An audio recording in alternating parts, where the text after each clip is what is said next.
Steam coils up from my chamomile tea, twisting into the cool autumn dusk. The lake stretches out before me, dark water gently lapping against the shoreline by my cottage. This quiet moment is the reward for 6 grueling years of double shifts and frozen dinners. But as I watch the sunset stain the lake a deep copper, I know every sacrifice was worth it. My phone vibrates against the wooden arm of my Adirondack chair. Probably another spam call, I think. But when I glance down, my chest tightens. A bright notification from my security app appears. Motion detected. Back door. My fingers shake as I tap the alert. The live feed loads, crystal clear, high definition. And there they are. My sister Brooke stands nervously, glancing around, while her husband Dylan jams a crowbar into my back door. My own sister. The mug's handle scorches my palm as I scramble to dial 911. The dispatcher's voice crackles faintly in my ear. Emergency services. What's your emergency? Someone's breaking into my house, I force out. I have them on camera. They're at my back door with a crowbar. Are you somewhere safe? Yes. I'm on the front porch. I can see everything through my security feed.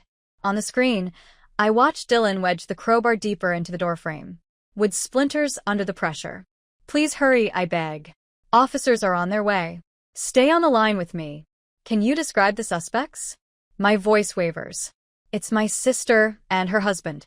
7 days ago, my mother called for the first time in 8 months. Her voice was syrupy sweet, dripping with false warmth. She warned me. Trouble was coming. Marilyn, sweetheart, how have you been? I should have ended the call right then. I'm fine, Mom, I replied, keeping my tone flat and polite, the way I've learned to manage her after all these years. Good. A pause. Listen, we need to discuss your cottage. My grip on the phone tightened. What about it? Well, Brooke and Dylan are expecting, They need a real home for the baby. Another pause. You've got that lake house all to yourself. Would you consider gifting it to them? The room spun. Gifting them my house. Classic. Family. Marilyn. Don't be selfish. Selfish. The same word she always used. When I refused to let Brooke copy my homework, when I wouldn't lend her my car, when I declined to empty my college fund to bail out her first husband. I answered firmly, final. This is my home. I worked hard for it. You always were stubborn, Mom shot back, her tone sharpening. Family doesn't turn its back on family. Oh, really? 17 years of buried fury surged up. Family doesn't throw you out at 17 and call it character building, either. The silence stretched taut between us, razor sharp. Think about your sister, Mom finally said. She needs this more than you do. Now I watch that same sister press her face against my back window as her husband tries to steal what I spent years working for. The security lights blaze on, throwing Brooke's rounded belly into stark relief beneath her jacket. 6 months along, if Mom's Facebook posts are accurate, just far enough along to show, but not far enough to stop her. The distant wail of sirens slices through the quiet. Dylan's head jerks up. He lets the crowbar fall with a clang. Brooke grabs his arm, yanking him toward the treeline, but the security cameras capture it all. Their faces. The crowbar. The damage to my door. All preserved in sharp digital resolution. Red and blue lights ripple across the lake as 2 patrol cars swing onto my gravel driveway. I'm still clutching my now cold tea, having never set it down. The dispatcher's voice crackles through the phone. Officers are on scene. You can hang up now, ma'am. I watch as they sweep the woods with flashlights, eventually finding the crowbar Dylan dropped in his panic. The younger officer takes photos while his partner questions me. I respond in a voice that feels distant, like it belongs to someone else. Yes, that's my sister. Yes, I want to press charges. Yes, I have the security footage. You did the right thing, ma'am, the older officer reassures me, his face kind but firm. Family or not, breaking and entering is a crime. They leave me with a case number and their promise to patrol the cottage through the night. I stand frozen in my kitchen, flinching at every groan and creak of the settling house. My phone lights up over and over. Mom's number. Mom's number. Mom's number. I let it ring, the screen glowing on my coffee table. Blank forms stare back at me, restraining order paperwork the police left behind, just in case. My hand hovers above the stack, trembling with 17 years of built-up hurt. The phone rings again, but this time, I'm finished answering. Attorney Tom Whitaker's leather chair creaks as he leans in, sliding his reading glasses down his nose. Morning sun streams through the window, catching dust motes dancing over piles of manila folders. His desk calendar still says 1985. The year hasn't mattered much around here since Reagan. Your mother's getting creative with the truth, Marilyn, he says, tapping his iPad, which looks oddly out of place in his vintage office. Take a look at what your sister posted yesterday. My hands tremble slightly as I take the tablet. Brooke's Facebook post fills the screen, complete with a picture of her holding her pregnant belly. For everyone asking why we tried to visit my sister's cottage, this property was promised to us. Dylan and I have been planning our nursery, picking paint colors, everything. Then Marilyn swooped in and somehow put her name on the deed. Our baby might be born homeless because of her greed. Asterisk. Over 300 sympathetic comments. 400 shares. And there's more, Tom says, his voice heavy with the weight of 40 years in small-town law. He swipes to another page, a GoFundMe campaign showing a stock photo of a pregnant woman sitting forlorn on a curb. The description makes my stomach knot. Young couple robbed of their rightful inheritance needs help securing a home for their baby. Asterisk. They've already raised $8,000. Tom drums his weathered fingers on the desk. Your mother's been busy spreading her version of the story. Version. The word feels sour on my tongue. You mean lies? I ask. Tom nods. I knew your grandfather, Marilyn. Frank Anderson would be proud of you, standing your ground. He pulls out a thick folder. I've got your mortgage application right here. Every penny. Documented. Every single overtime shift. Logged. You want to know what you really inherited from Frank? His backbone, not just his property. A knock interrupts. Tom's secretary, Betty, peeks her head in, her silver hair catching the sunlight. Sorry to interrupt, but you'll want to know, Sandra's over at First Lutheran telling everyone you stole the family inheritance to buy that cottage. My shoulders stiffen. Mother's favorite, battlefield coffee, hours after a long day of service. I've got the restraining order paperwork ready. Tom slides a thick stack of forms across his desk, the same ones the police brought to my cottage that night. Claire from next door called. She's got extra security footage of Dylan trying your windows again last week. She's ready to testify. My phone buzzes. A text from Rachel fills the screen. You okay? Saw Brooke's post. Wanting to come up this weekend? Asterisk. Rachel, who always set a place for me at her family's table when I had nowhere else to go. Who sat up helping me apply for scholarships while I crashed on her parents' pull-out couch. Another buzz, unknown number. This is Pastor Mike from First Lutheran. Your mother asked if I could help mediate this family conflict. God calls us to honor our parents.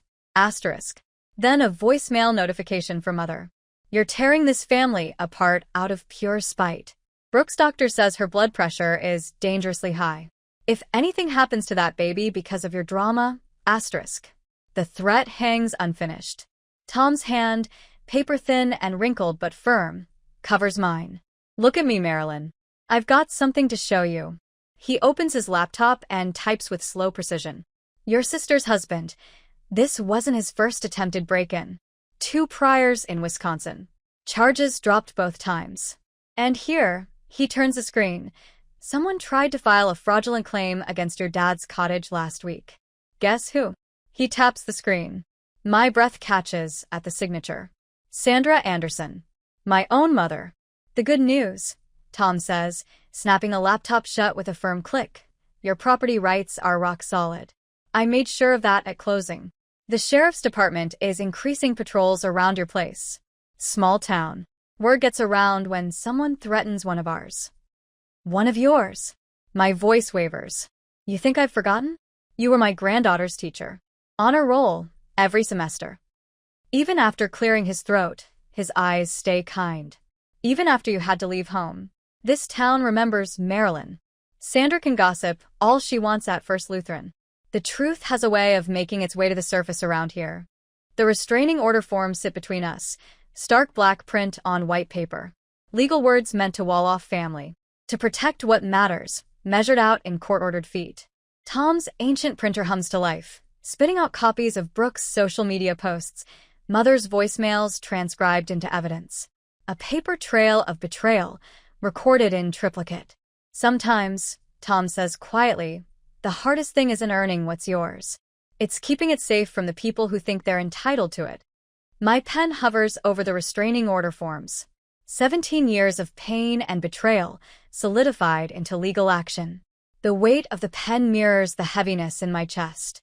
Outside Tom's window, an American flag snaps in the sharp Minnesota wind, the same one that waved when I was a teenager, walking past this office on my way to my shift at the diner. The same flag that watched me pour midnight coffee to save for college. One stroke at a time. The pen touches down. My signature glides smoothly across the page. Black ink seeping into the white fibers beneath it. Final, like a judge's ruling. Irrevocable, like a mother's betrayal. My hand remains steady. Tom carefully collects the signed documents. I'll file these today. You focus on keeping yourself safe. He hesitates for a moment. Frank used to say, character isn't what you build up. It's what's left. What stays standing after life does its best to tear you apart. I rise, brushing down my skirt, and glance through the window. The spire of First Lutheran pierces above the autumn trees. No doubt Mother's still there, weaving her tales over coffee and packaged cookies. Brooks has probably put up 3 more posts about her homeless baby, but for the first time since that security alert flashed on my phone, I feel my shoulders square. Tomorrow I'll wake up in my own cottage. I'll sip my coffee on my porch, watch the sunrise that belongs to me, paint my lake's reflection cold. Let them say whatever they want. I have the truth. I have Tom Walker. I have a restraining order. And I have something else too, the same backbone that pushed a 17-year-old girl to choose freedom over fake family peace. The same grit that turned extra shifts into mortgage payments. The same quiet resilience that transforms a cottage into a fortress. Board by board. Nail by nail. Mother always told me I was too stubborn for my own good. On that, at least, she was right. Sandra's heels echo against the polished floor of Anderson Financial Group. My coworkers glance up from their screens, tracking her progress through the cubicle maze. Her Chanel number 5 reaches me before she does. Marilyn Ruth Anderson, she calls, her voice cutting across the office. We need to talk about what you're doing to this family. I keep my eyes on my spreadsheet, fingers moving over the keys. 3 more figures to check before I can send this report. Murmurs ripple out from the break room. I said, we need to talk. Her palm slams onto my desk. A photo of my cottage wobbles. Mrs. Anderson, my boss, appears at the edge of my cubicle. I'm going to have to ask you to leave, she says firmly. This is a family matter, Sandra snaps. This is a workplace, my boss replies. He steps between us. Security is on their way. Sandra's face burns with anger. She's having her own mother escorted out by security. Do you see the kind of person she is? The guard's radio crackles. Sandra straightens her designer blazer, holding her chin high. Your sister was sick with tears last night. The doctor's worried about the baby's heart. I hope you're satisfied. Her heels strike the floor as she leaves. My fingers hover over the keyboard, shaking now. The numbers blur. Take the rest of the day, my boss says gently. We've got it covered here. 3 messages blink on my machine. The first, this is Sharon from Grace Baptist. We're concerned about this sad situation with your family. Maybe we could mediate. The second, anonymous, calling my supervisor to question my family values. The third, my sister's strained voice. The landlord's starting eviction. I hope you're happy. That evening, I sink into my Adirondack chair, the one I stripped and refinished last summer. The lake reflects the sunset, calm despite it all. A memory drifts up. Me at 17, balancing 3 plates of truck stop meatloaf, praying for decent tips. The overnight manager letting me sleep in my car between shifts in the back lot. My phone buzzes. Rachel, I'm coming up this weekend. No arguments. The next morning, I stop at the hardware store for Dark Sealer. The owner waves me over. Your brother-in-law tried to buy supplies here yesterday, he says. Told him his money's no good in my store. He rings up my items. My granddaughter got pushed around by family too. Sometimes, standing your ground is all you've got. I'm pulling weeds in the cottage garden when Sandra's Lincoln rolls up my gravel drive. The thorns of a stubborn wild rose scratch my palms as she steps out and approaches. Brooke is facing court and eviction, she says, towering over me, casting a shadow across my tomato plants. You're being cruel. I sit back on my heels, the soil solid and grounding beneath my knees. Remember when I slept in my car for 3 months? When I lived on ramen just to afford textbooks? That was a different story. You were acting out of rebellion. I was being discarded. I dusted the dirt from my jeans. I built everything from the ground up. I'm still paying off a loan after you left me high and dry. What they did was illegal, and now they're facing the fallout. Who are they? Your own family. You created this mess. The words feel sharp and triumphant on my tongue. You taught her how to live with it. Don't try to pass me the blanket now. The garden hose continues its slow drip. A chickadee flits down to the bird feeder, oblivious to our turmoil. The church ladies are scandalized by your behavior. Sandra says, a sister turning against her own sister. Those same church ladies watched you kick me out when I was 17. Funny how their outrage is so selective. Once Sandra leaves, I go back to my weeding. Every root I pull feels like snapping another link in a chain. That evening, my little cottage glows under new security lights. The upgraded alarm system hums softly, guarding every door and window. Rachel helps me reposition furniture under the fresh installed cameras. Look at this place, she says, running her fingers along the refinished windowsill. Remember when you first showed me the listing? Water damage everywhere, smashed windows. That raccoon family living in the crawl space. I grin. You called me crazy back then. You were crazy, she laughs, nudging my shoulder. But the best kind of crazy. The kind that builds something from nothing. The next morning, a certified letter arrives from my attorney, a formal trespass warning for Sandra. My hands are steady as I file it away. Days go by. My coworkers quietly form a protective bubble around me. When Sandra calls, the gossip starts shifting. Did you hear how she put herself through college? Have you seen what she's done with that wreck of a cottage? The local paper publishes a feature on successful restorations. My cottage renovation takes center stage. No mention of the family drama, just crisp before and after shots. The reporter asks about my 6-year journey, from purchase to move-in. Some people are handed security, I explain. Others have to build it, beam by beam. That evening, I sit out on my rebuilt deck, steam curling up from my chamomile tea. The lake ripples, glowing gold and crimson. A loon's call rings out across the water, echoing back from the distant shore. For the first time since the break-in attempt, my shoulders begin to truly relax.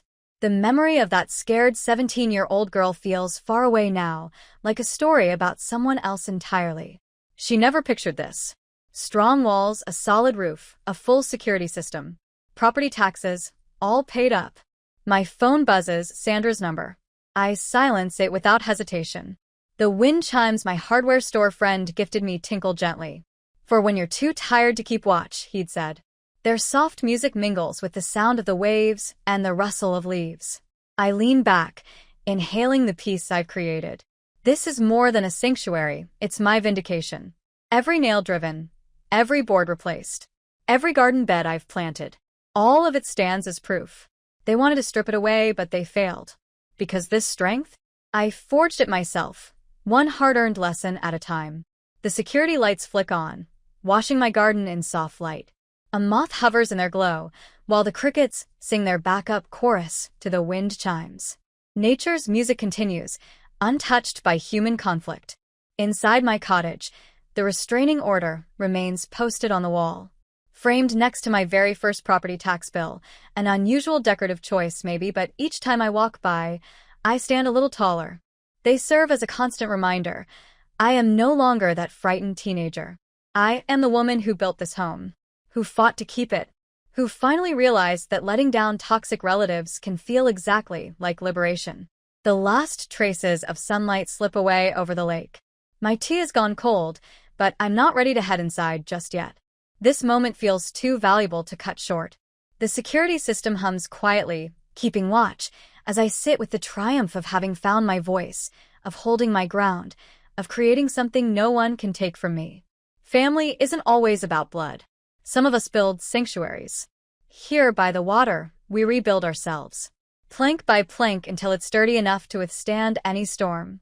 My pen scratches steadily across my legal pad, each line filled with dates, times, and specific notes. Another text from Brooke lights up my phone screen. Why won't you just talk to us? I record it in my log along with the timestamp. It feels impersonal, robotic even, but Tom Whitaker's advice still echoes in my mind. Your memory won't hold up in court. Your records will.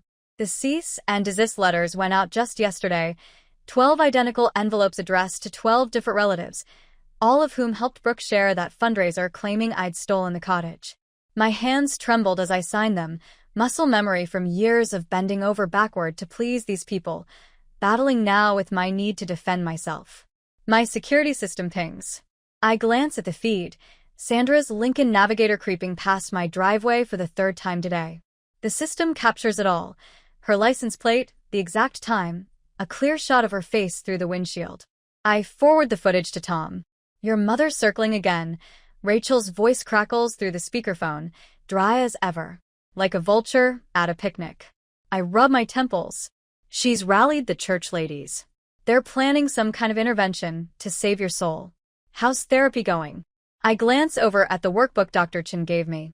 It's full of my handwriting. She says I'm making headway. Just yesterday, we unpacked that Christmas when I was 14, when my mom gave Brooke my violin because Brooke wanted it more. The memory still stings, but it's not as sharp now. Apparently, giving away someone else's belongings is a textbook control move. A sharp knock at my front door startles me. Through the security camera, I spot Mrs. Abernathy from 3 houses down, clutching a thick bundle of papers. When I answer, her weathered face twists with concern. I thought you should have these, she says, pressing the stack into my hands. Anonymous letters, been turning up in all our mailboxes. Ugly stuff about you, dear. But we all remember when you gave up your whole weekend to help Frank repair his boat lift. We know who you really are. The letters are full of accusations, claims that I'm destroying my family, that I'm jealous of Brooke's baby, that I'm a bitter woman destined to die alone. Each one typed and signed, dripping with cowardice. I add them to my growing evidence file. My work phone buzzes. Dylan's mother again. According to the receptionist, she's called 6 times this week alone, accusing me of harassing her innocent children. My boss finally blocked her number after she threatened to escalate things to the board of directors. I open my laptop and check my email. Brooke's latest video is at the top of my feed, tears pouring down her cheeks, one hand cradling her pregnant belly, pleading with me to end this madness before it's too late. The comments are pouring in, full of sympathy. Only a monster would attack a pregnant sister, they say. A cold-hearted woman who places property above family ties. Sandra's latest tactic arrives tucked inside a manila envelope. Old report cards, photos from dance recitals, and snapshots of us in matching Easter dresses. A handwritten note accompanies them. Remember when we were a real family? I slip everything into a drawer, without lingering. Memories can be weapons, too. Around noon, the newspaper calls. They're investigating the attempted break-in. They're following up on harassment claims. This happens more often than you'd think, the reporter says, explaining how elder financial abuse typically begins with relatives insisting they're entitled to the victim's property. I'm not elderly, but the pattern fits perfectly. Why speak up? My community Facebook app pings a new post. Linda from the hardware store has started a thread showing support for the local businesswoman targeted by family fraud.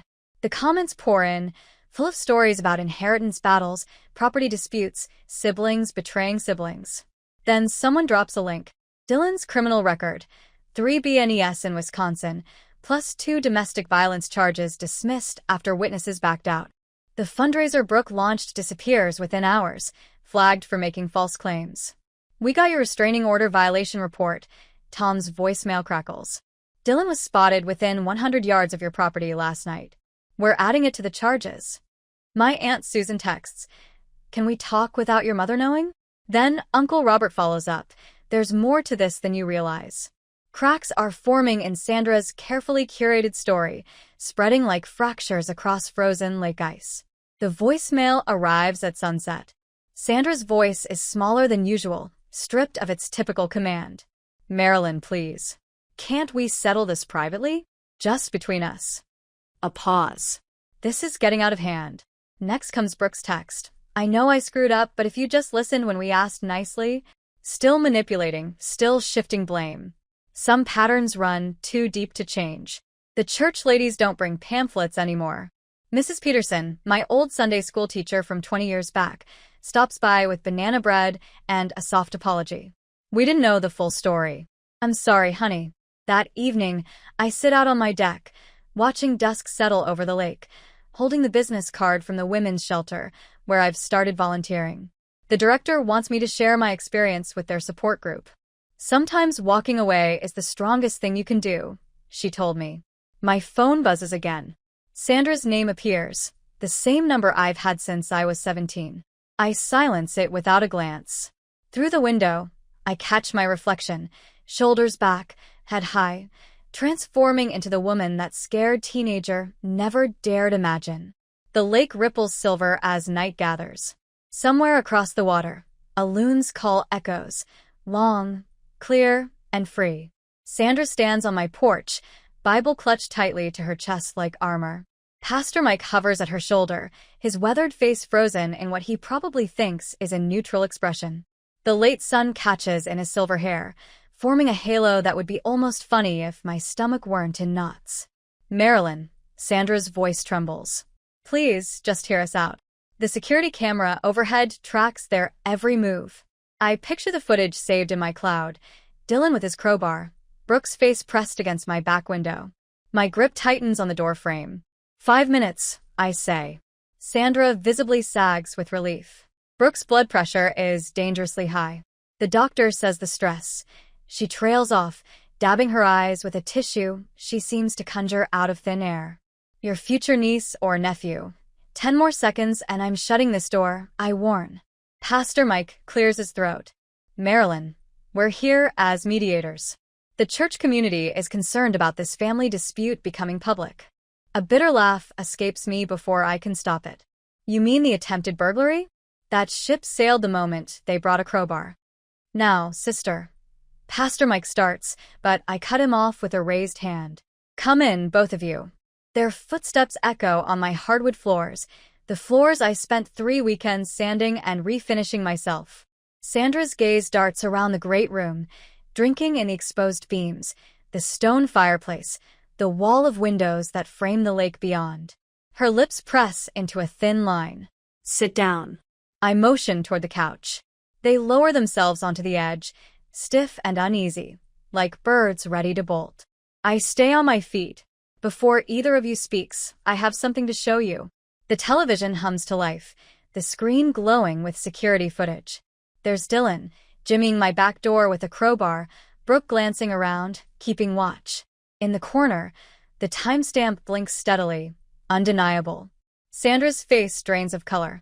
But that's not the right word. Desperate fits better.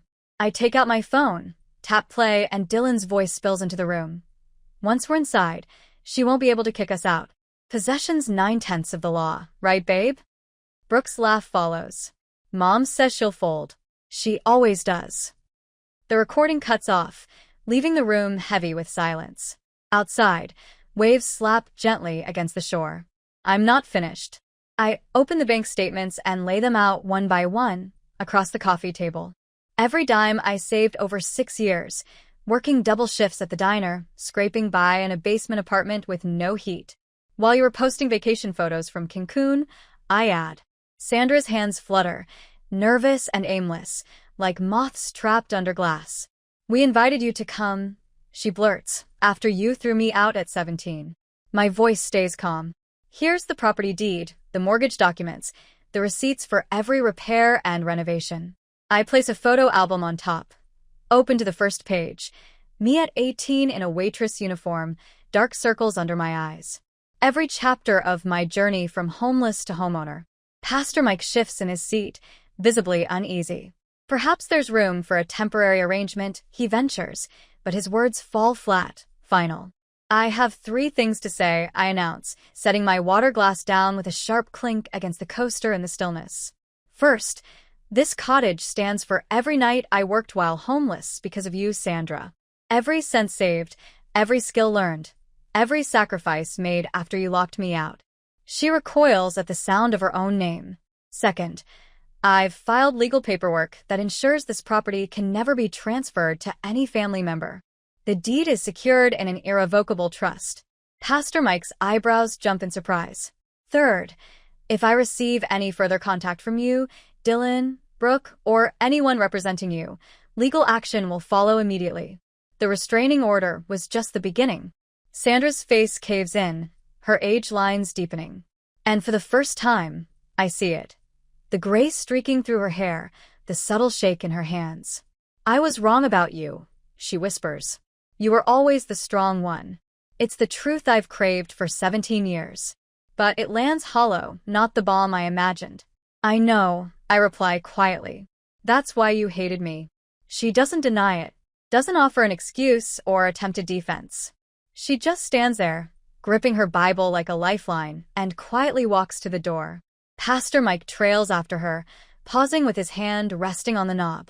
The church ladies will be praying for you. Don't. The word snaps out of me, sharp enough to make him flinch and step back. Prayer didn't keep me warm that first night. She threw me out. It didn't cover my tuition or put food on my table. My own hands did that.